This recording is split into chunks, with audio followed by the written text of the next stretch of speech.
Assalamualaikum warahmatullahi wabarakatuh. Salam sejahtera bagi kita semua. Bagaimana kabar Anda semua? Semoga kita selalu diberikan kesehatan, bimbingan oleh Allah Subhanahu wa taala, Tuhan yang Maha Esa. Nah, di sini berjumpa lagi dengan saya Supriyandi ST di pembelajaran ekonomi. Nah, kali ini kita akan lanjut pembelajaran ekonomi masih di konsep dasar ilmu ekonomi yang sudah Anda saksikan di tayangan sebelumnya. Di sini kita akan lanjut dan semoga apa yang kamu saksikan nantinya dapat bermanfaat dan dapat membuka wawasan kamu tentang ekonomi. Next. Topik kali ini kita akan membahas tentang alat pemuas kebutuhan. Apakah Ananda masih ingat di tayangan sebelumnya mengenai kelangkaan?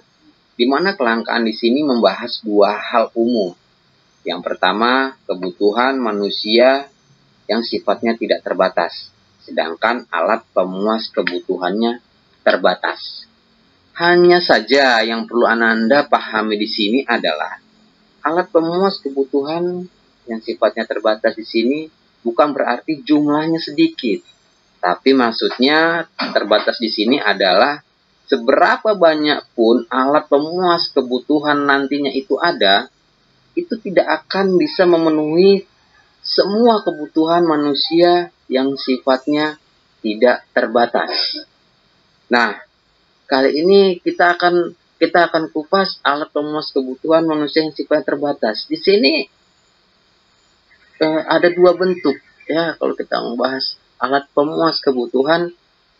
Sini ada dua bentuk alat pemuas kebutuhan, yaitu yang pertama adalah barang dan yang kedua jasa. Nah, barang di sini adalah yang sifatnya terlihat, dapat berbentuk dengan jelas, sedangkan jasa bentuknya abstrak atau tidak terlihat, tapi dapat kita rasakan. Nah, di sini jenis alat pemuas kebutuhan ini berdasarkan kegunaannya, berdasarkan bagaimana cara memperolehnya, berdasarkan hubungannya dengan barang lain, berdasarkan proses pengolahannya. Nah, mari kita kupas satu persatu topik berikut ini.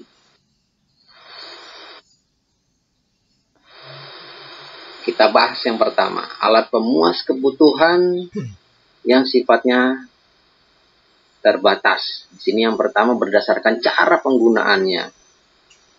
Di sini ada dua bentuk cara penggunaannya. Yang pertama adalah barang pribadi dan yang kedua adalah barang pabrik. Nah, barang pribadi itu apa? Barang yang kita miliki sendiri. Contohnya di sini ada pakaian yang kita miliki sendiri, sepatu, tas dan lain sebagainya. Kemudian barang pabrik, apa itu barang pabrik? Barang pabrik di sini adalah barang yang digunakan oleh masyarakat umum. Nah, di sini contohnya angkutan umum. Yang kedua, alat pemuas kebutuhan berdasarkan proses pengolahannya. Di sini dibagi menjadi tiga, barang mentah, barang setengah jadi, dan barang jadi. Barang mentah ini adalah barang yang belum mengalami pengolahan. Di sini kita contohkan kapas. Barang setengah jadi di sini barang yang telah diproses, tapi belum menjadi barang siap pakai. Ya, dari kapas di sini kita contohkan ya, dari kapas tinta menjadi benang, diproses menjadi benang. Kemudian barang jadi, barang yang telah diproses hingga siap untuk digunakan. Iya. Nah, dari kapas ini bahan mentah, dari kapas diolah menjadi benang, kemudian diolah kembali menjadi barang siap pakai. Ya, contohkan sini pakaian. Yang ketiga, alat pemuas kebutuhan berdasarkan cara memperolehnya. Sini akan kita bahas. Yang pertama adalah barang ekonomi. Barang yang didapat dengan cara mengorbankan sesuatu untuk mendapatkannya. Nah, di sini kita contohkan. Ya, apabila kita ingin mendapatkan minyak ataupun BBM, kita harus membelinya dulu. Ketika kamu ingin mendapatkan handphone, kamu harus memberikannya dulu. Jadi harus ada yang kita korbankan. Ya, masih di pembahasan alat pemuas kebutuhan berdasarkan cara penggunaannya. Di sini kita bahas topik yang kedua, yaitu barang non-ekonomi atau barang bebas. Di sini barang yang bisa didapat tanpa pengorbanan atau biaya. Ya, sini kita contohnya matahari. Yang keempat, alat pemuas kebutuhan berdasarkan hubungan pemakaiannya. Di sini dibagi menjadi dua, yaitu barang substitusi dan barang komplementer. Barang substitusi ini adalah barang yang dapat menggantikan barang lain.